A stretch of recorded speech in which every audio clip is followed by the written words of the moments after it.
आपको बता दें कि शिक्षक भर्ती से जुड़ी हुई बड़ी खबर आ रही है। हाई कोर्ट में सरकार ने अपनी गलती मानी है। सरकार ने कबूल किया है कि कम मेरिट के कुछ लोगों को नियुक्ति मिल गई, जबकि ज्यादा मेरिट वाले कुछ लोग छूट गए।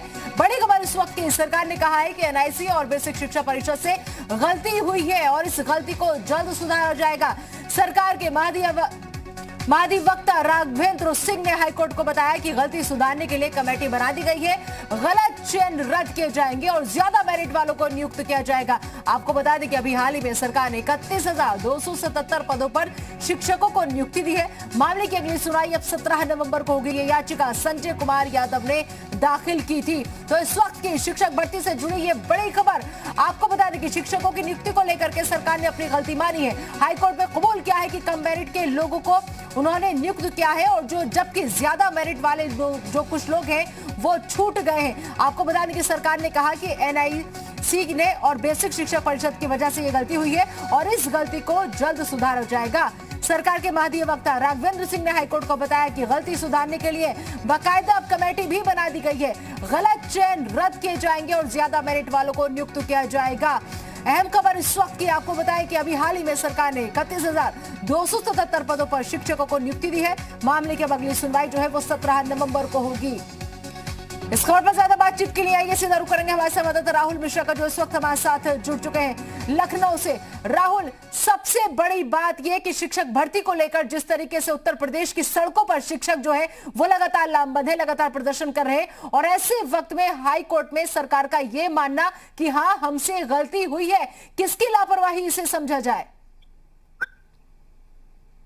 और देखिए पूरी तरीके से, क्योंकि सीधे तौर पे कहा जाए कि एनआईसी की जो पूरे और बेसिक शिक्षा उनके द्वारा ये गलतियां ये पाई गई हैं और उस गलतियों का सीधे तौर पे यही खामियाजा रहा था कि इस तरीके से ये पूरा का पूरा मामला कोर्ट में जाता है और कोर्ट में जाने के बाद वहां पर कोर्ट के द्वारा यहाँ पर कहा जाता है कि ये पूरी की पूरी कई जो नियुक्तियां हैं वो नियुक्तियां यहाँ पर गलत हैं और उन गलत नीतियों पे फिर सरकार भी यहाँ पे मानती है।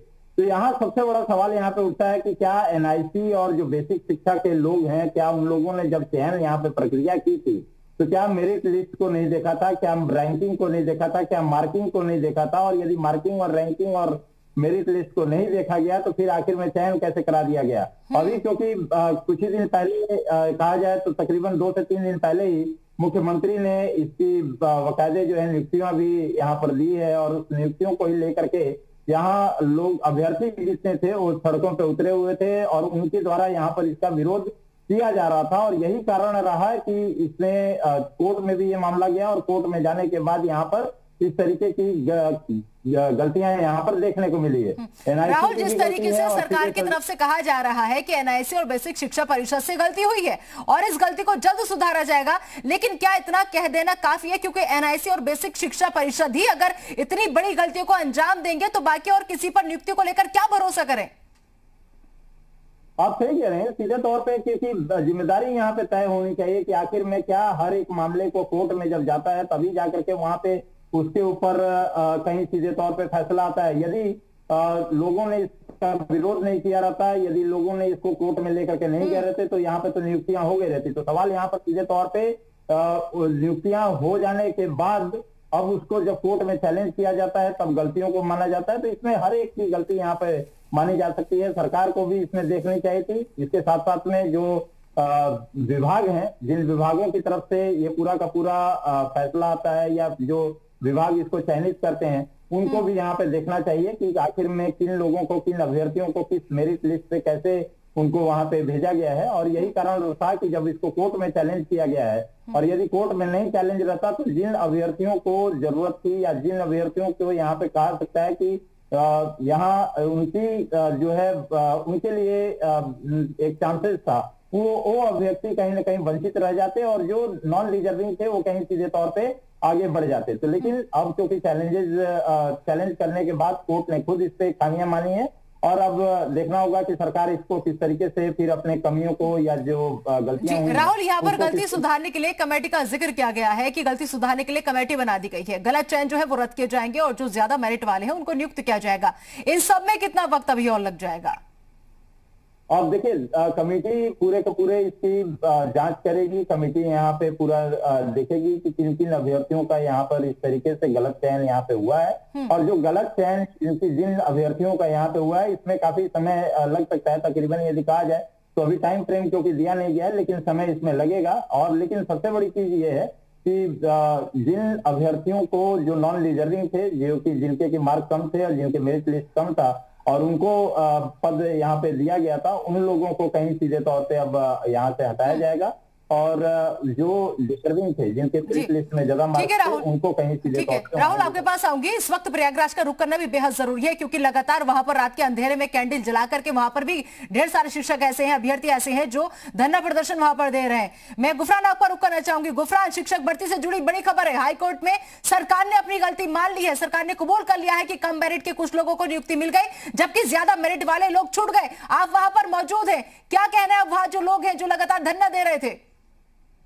देखिए, जो धरना चल रहा है वो दूसरा मामला है। धरने पर जो अभ्यर्थी बैठे हैं उनकी कमियां जो उनके जो मांगे हैं उनमें त्रुटियां जो हुई हैं, जो खास करके जो पूर्णांक को लेकर के आवेदन के समय उन्होंने गलती की है, नाम को लेकर के उन्होंने अगर जो गलतियां की हैं आवेदन के दरमियान, उन गलतियों में सुधार की मांग को लेकर के धरने पर वो बैठे हैं। लेकिन हाईकोर्ट ने जो एक अहम फैसला जो अपना एक तरीके से कोर्ट में आज सुनवाई हुई थी, उसमें संजय यादव करके एक अभ्यर्थी था, जिन्होंने याचिका दाखिल करके उन्होंने एक बड़ा आरोप लगाया था कि जो कम मेरिट के लोग हैं उनका तमाम शहरों में, तमाम जिलों में जो काउंसलिंग हुई उसमें चयन किया गया, लेकिन कई ऐसे अभ्यर्थी रहे जो मेरिट में रहे, उनका लेकिन चयन नहीं किया गया। तो इसको लेकर के उन्होंने एक याचिका इलाहाबाद हाईकोर्ट में दायर की थी। उस याचिका पर आज सुनवाई हुई, जिस पर राज्य सरकार की तरफ से महाधिवक्ता जो है वो वीडियो कॉन्फ्रेंसिंग के जरिए शामिल हुए। उन्होंने इस बात को एक्सेप्ट किया है, सरकार की तरफ से स्वीकार किया गया है कि कुछ जगहों पर इस तरीके की गलतियां खामियां हुई हैं, उन गलतियों को सुधार की बात कही गई है, और खास करके जिन जो मेरिट के अभ्यर्थी हैं उनको शामिल करने की बात कही गई है। गुफरान, लेकिन जिस तरीके से, चलिए आप गलती आप सुधार लेंगे, जो गलती हुई है उसको आप दुरुस्त कर लेंगे, लेकिन क्या इन सब के बीच एनआईसी और बेसिक शिक्षा परिषद जो इन सब का सबसे बड़ा जिम्मेदार है, जिसकी तरफ से ये गलती हुई, उनके खिलाफ भी कोई एक्शन लिया जाएगा सरकार की तरफ से या नहीं? बिल्कुल, देखिए ये बेहद महत्वपूर्ण हो जाता है, क्योंकि तमाम जवाबदेही, तमाम जिम्मेदारी जो है बेसिक शिक्षा परिषद की होती है। लेकिन बेसिक शिक्षा परिषद ने जिला स्तर पर जो बीएसए हैं उनकी एक कमेटी बनाई गई है। इस तरीके की जो गड़बड़ियां हुई हैं, इस तरीके के जो मामले आ रहे हैं, उस कमेटी में उस कमेटी की ये जिम्मेदारी है कि जो मेरिट के अभ्यर्थी हैं उनका चयन किया जाए, बल्कि जो कम मेरिट के हैं या फिर जो योग्य नहीं है उनको एक तरीके से जो शामिल होने की बातें जो सामने आ रही हैं, उसमें कहीं ना कहीं से जो संबंधित जो बीएसए हैं, जो जिला कमेटी जो गठित की गई है, उनकी जवाबदेही बनती है। जाहिर सी बात है, जब मामला आगे बढ़ेगा कोर्ट में, जब जवाब दाखिल किया जाएगा राज्य सरकार की तरफ से, तो ये इन बातों को लेकर के भी कहीं ना कहीं से जो गलतियां हुई हैं, जो खामियां हुई हैं, उस पर कार्रवाई की बात भी कहीं ना कहीं से कही जाएगी। ठीक है गुफरान। राहुल, मैं आपका रुख करना चाहूंगी और ये चीज एक समझना चाहेंगे हम लोग कि अगर ये मामला हाईकोर्ट में नहीं जाता, या जो अभ्यर्थी हैं जो नाराज थे, अगर वो इतना हंगामा नहीं करते, तो ये तो एक बहुत बड़ी गलती बहुत आसानी से छिपाई जा सकती थी, और जो असली हकदार थे इन नौकरी के वो बेचारे महज देखते रह जाते, और जो इस लायक भी नहीं है वो लोग नौकरी पा जाते। कितनी बड़ी गलती है।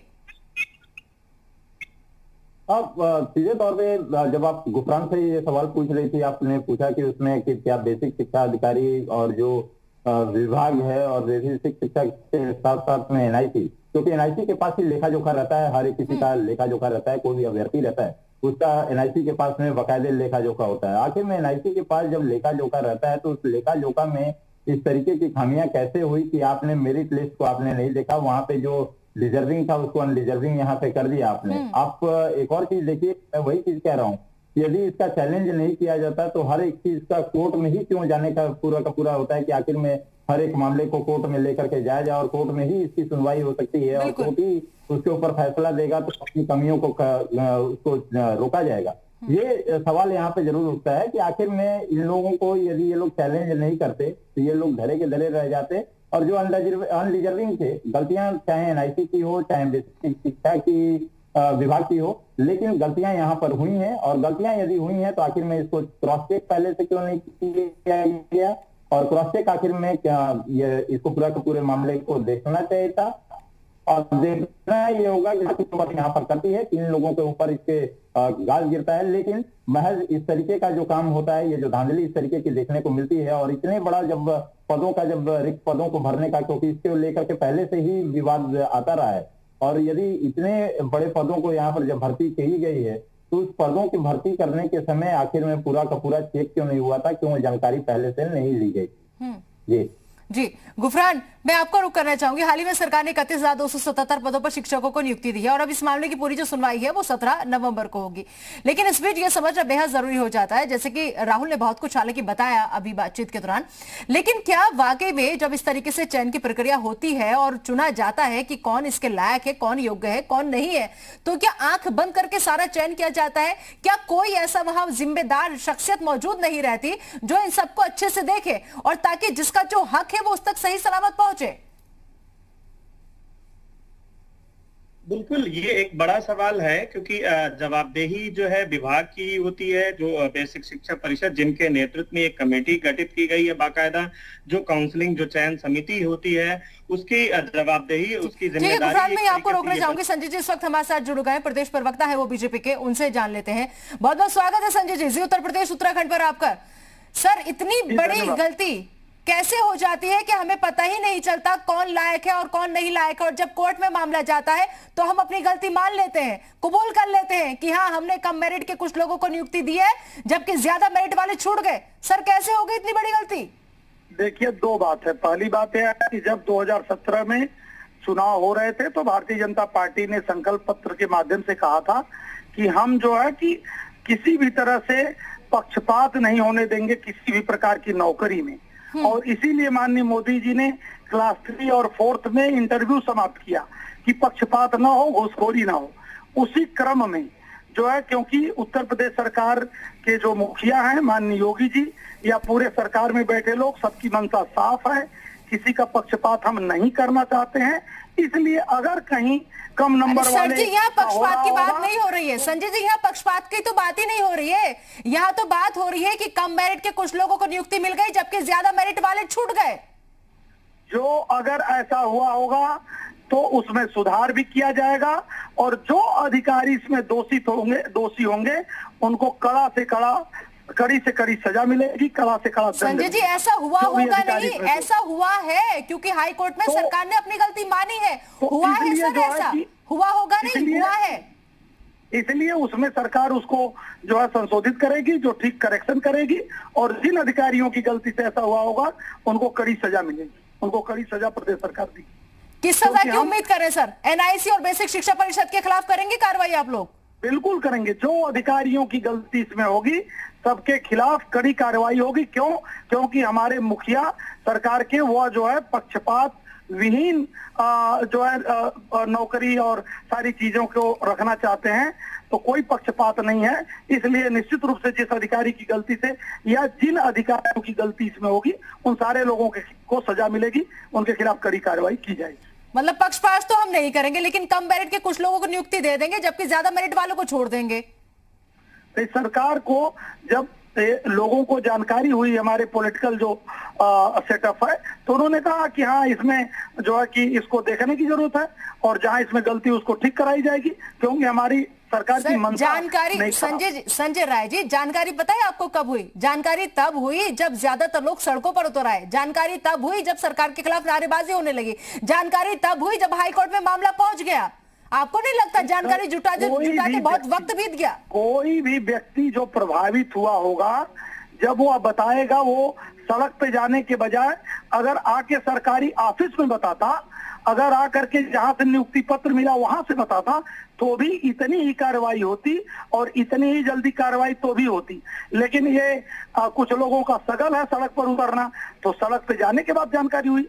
लेकिन कोई भी गलती होगी, जब जानकारी होगी तभी उस पर कार्रवाई की जा सकती है। सर, लेकिन आपकी जिम्मेदारी नहीं बनती, आपके पार्टी की जिम्मेदारी नहीं बनती, अगर कोई सड़क पर उतर रहा है अपनी मांगों को लेकर और बता रहे कि यहाँ पर गलती हुई है, तो उससे जाके आप अपनी सरकार का कोई नुमाइंदा भेजें, उससे बातचीत करें, बातचीत के जरिए हल निकालें। जानकारी तो तभी होगी ना सर, ऐसे तो नहीं होगी ना कि हम बैठ के इंतजार करते रहेंगे कि हमारे पास कोई आएगा तभी हम उसकी बात सुनेंगे, बाकी सड़कों पर जो करना है करते रहेंगे। दिया गया है निश्चित रूप से बातचीत हुई है और इसको ठीक करने का आश्वासन दिया गया था, लेकिन उसमें उसी समय कुछ लोग कोर्ट गए।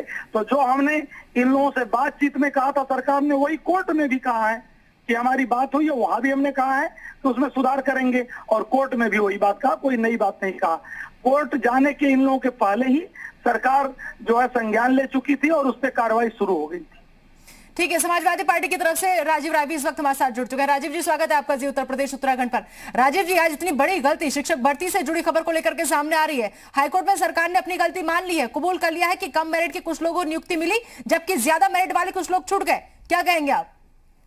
ये घोषणा बाबा की घोटालों वाली सरकार है। इससे पहले भी शिक्षा भर्ती जब एग्जाम हो रहा था तो पेपर लीक करना, मास कॉपिंग करवाना, 5-5 लोगों के एक ही नंबर पाना, जब ये पकड़े जाते हैं तो किसी को बलि का बकरा बनाते हैं, और नहीं पकड़े गए तो फिर मलाई काटते हैं। इनके घोटालों की जो भरमार हो गई है, चाहे कोई भी हो, जो कोरोना काल में जिसमें घोटाले कर सकते हैं, इनके पैसे लेकर देश और प्रदेश बेचने वालों की सरकार है। इनके रहते भविष्य छात्रों का, नौजवानों का सुरक्षित नहीं है।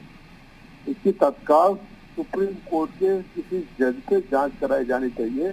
पिछली बार भी आपको याद है, कोर्ट में ही पकड़ा गया था ना, कोर्ट में ही पकड़ा गया था। तो हर बार जब कोर्ट में कोई जाए सबूत लेकर पकड़े गए तो बलि का बकरा बना देंगे। संजय राय जी हमारे साथ मौजूद हैं, बीजेपी के प्रवक्ता। संजय राय जी, सुनिए आपने राजीव राय जी की बात। जो लोग भ्रष्टाचार की गंगोत्री है वो लोग क्या आप सवाल खड़ा करेंगे? दूसरे वाले जी संजय राय जी, आप तक आवाज पहुंच रही है? सरकार का जवाब है, मतलब आप संजय राय जी, क्या आप मुझे सुन पा रहे हैं?